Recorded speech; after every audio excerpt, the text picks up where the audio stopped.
Hello, my name's Alan Francis, and going back to 1969 I became the chairman of the British Karate Control Commission. There had been a major murder trial at the Old Bailey, at which the judge has recommended that the Home Office look into whether karate should be banned or controlled. And I came along soon after because I had judo experience, and that's why they tolerated me, because I wasn't with any of the karate associations, and helped as much as I possibly could to the formation of control and development. For example, some counties, to pick one, Durham, refused to have any karate in their area, and so I went to Durham, spoke to the Education Committee and got karate admitted. That was just one small effect of a Central Control Commission. We had Sports Council backing, and our development, particularly with the national team, was of course of paramount importance.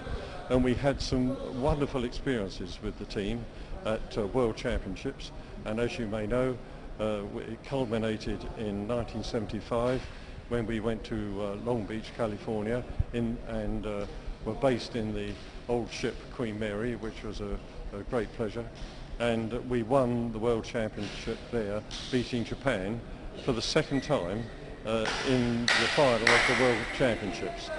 38 nations competed. So we had a wonderful time pioneering and developing karate, and I have very happy and warm memories of that era. All right, so a distinct change now after two karate styles. We have Yongchun White Crane Fist with Master Pan Senior, Master Pan Junior and Master Chen.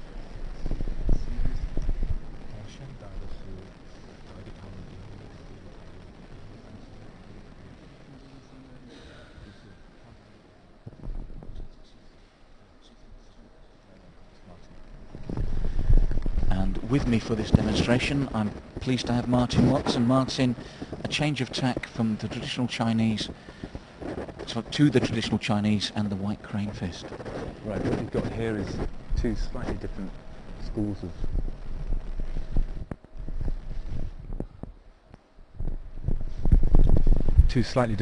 of White Crane, but coming from the same village. The dances are called Taolins, and the name of this dance that he's dancing is the Iron Ox Enters the Stone. You can see lots of similarities with the Goju and the Uechi in terms of the stomach motion going up and down. Yes, and the tension.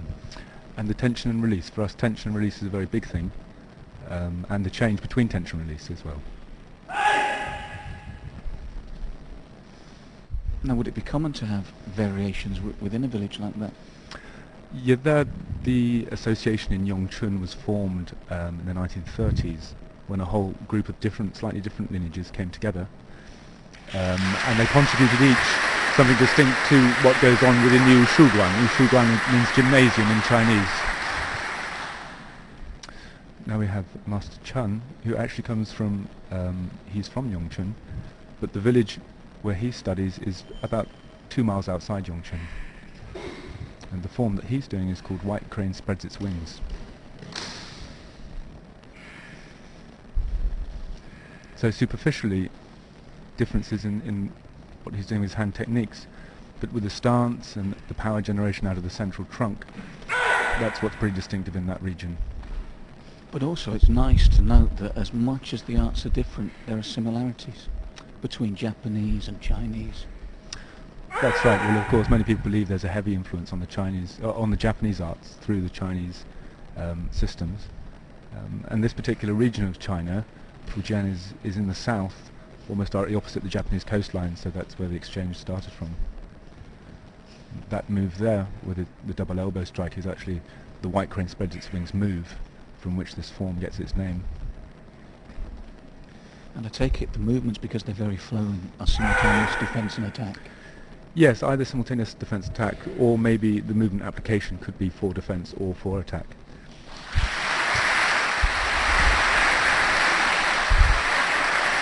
So one of the differences, again, between these systems and the karate systems is each of the movements have their own names, The name of this form is in Chinese is Shisan Taibao, and it means 13 treasures.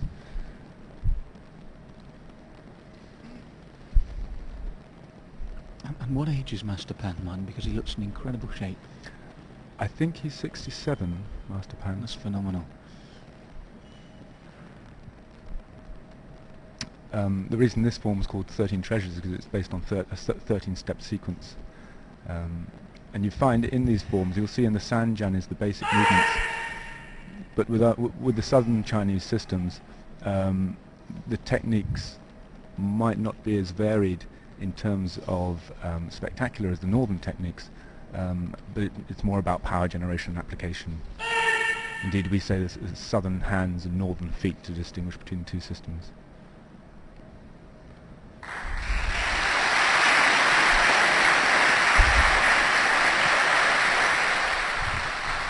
Right, we continue our wonderful demonstrations. And it's my pleasure to have with me Sensei Terry Wingrove. Terry, the demonstrations have been superb so far, and here we go again now with Shibamori Sensei and Thibaut.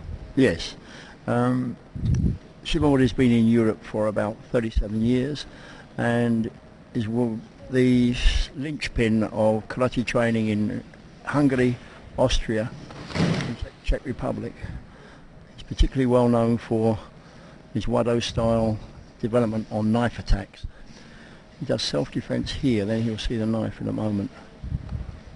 Of course his style is Wado Ryu, originated by Hironori Otsuka Sensei, and Otsuka Sensei had a background of being a wonderful master of jiu-jitsu before he took up karate. So the techniques are very, very much influenced by jiu-jitsu. And the finish, particularly you'll see with the knife attacks, leave little to be desired in every aspect. And he's got that wonderful Japanese physique, hasn't he? Yes, he has. He is a real classical Japanese martial arts teacher in the old school. How important is that marvellously low centre of gravity with these moves? I think it's to make it look good and to be good. I think you need to be there like that. We can try as best we can in the West to imitate it, but imitation is the best form of flattery, and I think that in this case you can see the big foreigners, we have a problem. I mean, technically it's not a problem for us, isn't it? But no. When you look at stylistically, that's why the Japanese look so good. Look so good. Their centre of gravity is so low, and the ability for them to counter-attack so fast. Now we're going to look at the knife attacks, which I think will prove very interesting. See how relaxed Shibamori is.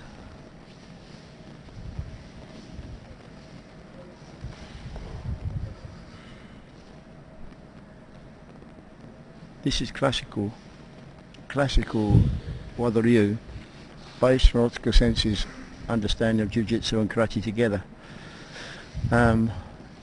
It is effective when it's applied by the other end of him. I've seen him do it and I've been the other end of it, so I know exactly it does work.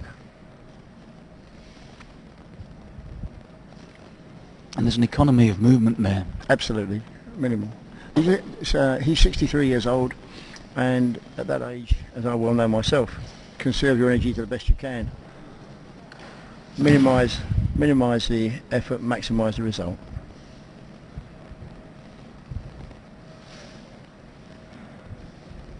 And I notice whenever a crowd is watching a demonstration, whenever you bring a weapon in, the anticipation goes up, doesn't it? Absolutely. I don't know whether it's a basic instinct, hoping he's going to get stabbed, but unfortunately we did have a live blade for him, but it broke, and he couldn't bring the live blade on the plane. But I saw him do this 4 weeks ago in Valencia, and he did it with a live blade, and it was very, very impressive, very close.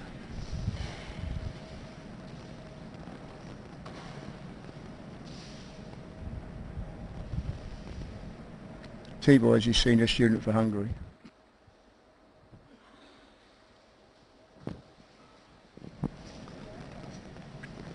Yes, and as you mentioned, I mean, if you needed any more distinction in the dynamics between the Western and the Japanese, there's Thibaut and his instructor. Absolutely, absolutely.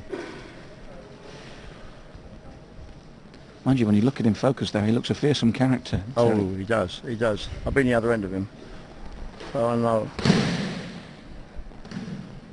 He takes a great delight in the over 60s club, as we call it. picking up on that, how important is it that events like this today give us access to, as you said, that over 60s club with that wealth of knowledge, as we've had in every demonstration today? Well, we're going to see the other interesting side of it, which is in a moment we'll see the next generation, or two generations below, developing it as it should, and hopefully looking at our generation